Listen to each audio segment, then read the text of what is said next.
Every great series has its amazing moments, and Call of Duty Zombies is no different.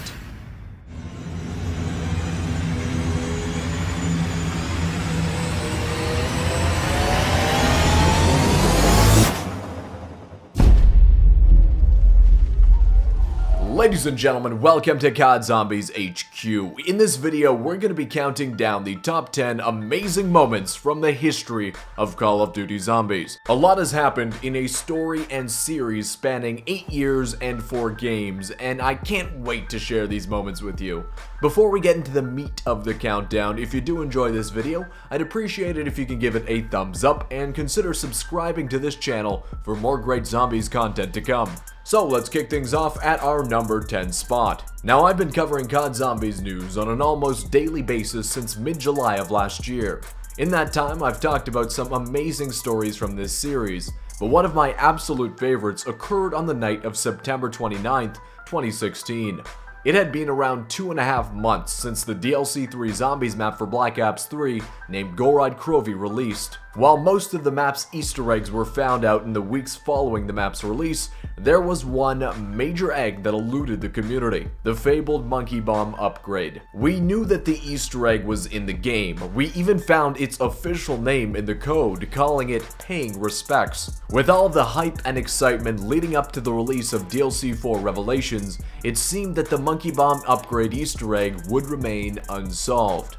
Until on September 29th, a post went up on the COD Zombies subreddit by a Reddit user named WaxHacks. Its title, Upgraded Monkey Bomb, from YouTuber xslayergaming. The video was a tutorial showing the steps to the finally completed monkey bomb upgrade. The mystery had finally been solved. While this is awesome in of itself, what really endeared this story to me was not necessarily the egg being solved, but when it was solved. Remember that we found out about xslayergaming's tutorial on the 29th, but the video itself was uploaded on the 22nd.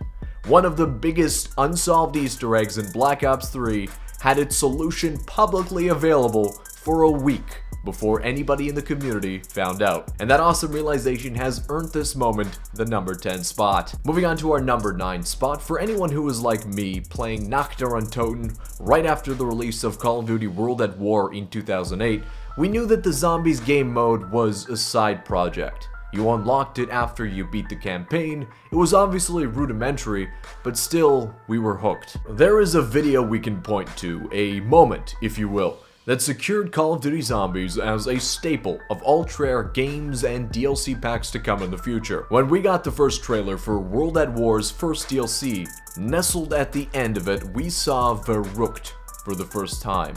We saw the implementation of perks, traps, power, and an amazing new setting that had us dying to finally play it. The development and public release of Verrückt as part of Map Pack 1 for World at War secured the future of the Zombies game mode, and that's why it earns our number 9 spot. At number 8, we have our only moment of the video that lies outside the Treyarch universe of Zombies, but was still absolutely awesome to experience.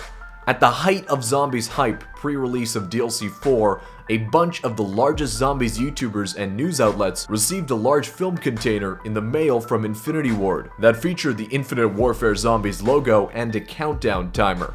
As the countdown timer neared 0, we had a bunch of live streams showing what was inside the package. While there was a bunch of great swag inside, the most mysterious part was a VHS tape with an address written on a card accompanying it. The address led to a local GameStop near the package's recipient, and waiting for them was a VHS player inside the store. Played for the first time by Prestigelskey inside of a GameStop near his house was the Infinite Warfare Zombies reveal trailer, in all of its low-res VHS glory as the world looked on from their live streams. This amazing blending of video game excitement and real-life adventure made this one of the best reveals for a game mode I've ever seen, and that's why it earns our number 8 spot. Not only if the rest of Infinite Warfare Zombies' marketing campaign, or more appropriately lack thereof, was like this epic reveal. Heading into number 7, if there is a moment that we can point to in Black Ops 3's DLC season that everyone on and off the camera had the same reaction to, it would be at the end of the Gorod Krovi reveal trailer. We had wanted classic weapons in Black Ops 3 Zombies for a long time, And we got the MX Grand and the HG40 in DLC too, but they were futuristic versions of the classics and didn't feel the same. That all changed when the original PPSH was revealed to be playable in DLC 3, and the reactions were, well, awesome. Oh my god!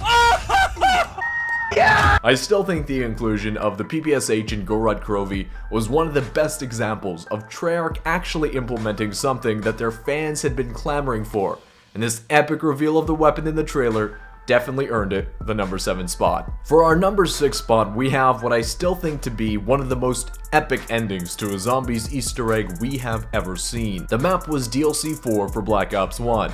Moon, and didn't take the community very long to solve Moon's Easter egg, only around 24 hours.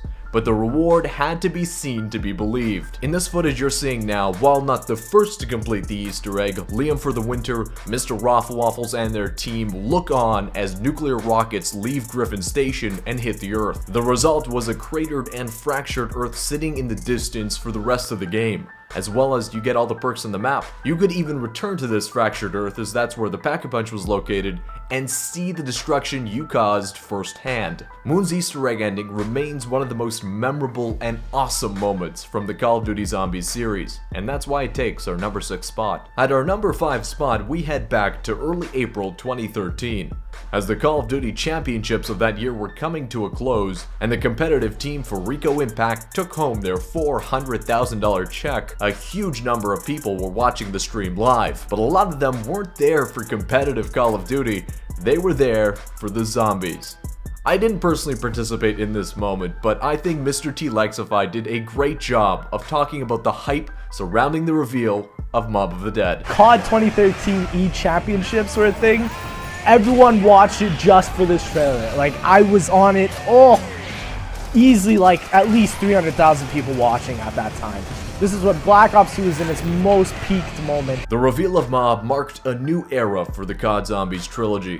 Jimmy Zielinski was out, and Jason Blundell was now in charge. The reveal of that map, streamed live to hundreds of thousands of fans, is an awesome moment in the history of COD Zombies, and that's why it takes our number 5 spot. Setting up our number 4 spot, the race to complete the Der Eisendrache Easter egg was on, with a bunch of teams nearing its completion around a day and a half after the map's release. All that was missing was the last step.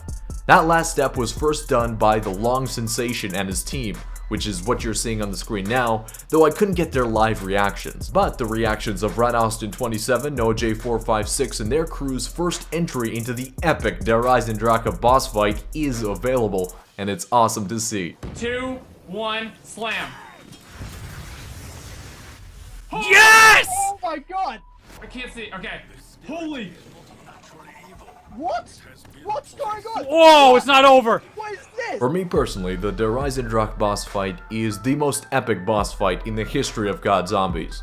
And that first entry into that arena, though ultimately unsuccessful at the beating of the egg, is an amazing moment that earns it the number 4 spot. Getting down to the nitty gritty here, guys, for our number 3 spot, Origins is considered by many to be the best Zombies map of all time, and its Easter egg ending cutscene to be one of the greatest as well. Here we had the apparent culmination of all the Zombies maps before it, reduced to the interpretation of being stories from the imagination of Eddie and Sam, but it was the promise of greater things to come, the knowledge that the story wasn't over that made it so exciting. I think that no one had a better and more genuine reaction to this ending than MrRoflWaffles, so enraptured in the hype and significance, crying tears of joy. Eddie, Sam, I know what you mean. there's Russ. But Oh, we'll make everything okay.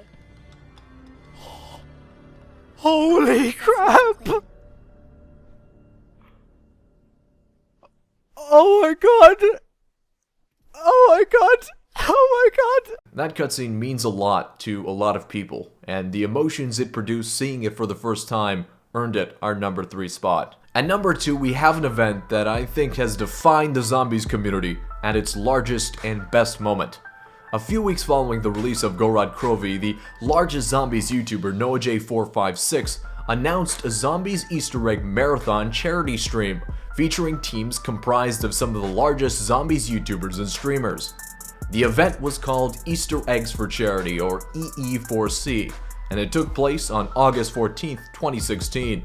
As Team Fullweeb, led by MrTLexify, smashed through the competition, beating every Easter egg from Shadows of Evil to Gorod Krovi before the other teams, the donation totals had been steadily rising, from 20,000 to 50,000, 75,000, and finally near the end of the stream, $100,000. In 7 hours, the Zombies community raised $100,000 for charity. But to put that into perspective, the largest gaming charity marathon of all time, Awesome Games Done Quick 2017, raised $2,015,000 over the course of a 168-hour marathon for an average of $13,200 an hour raised.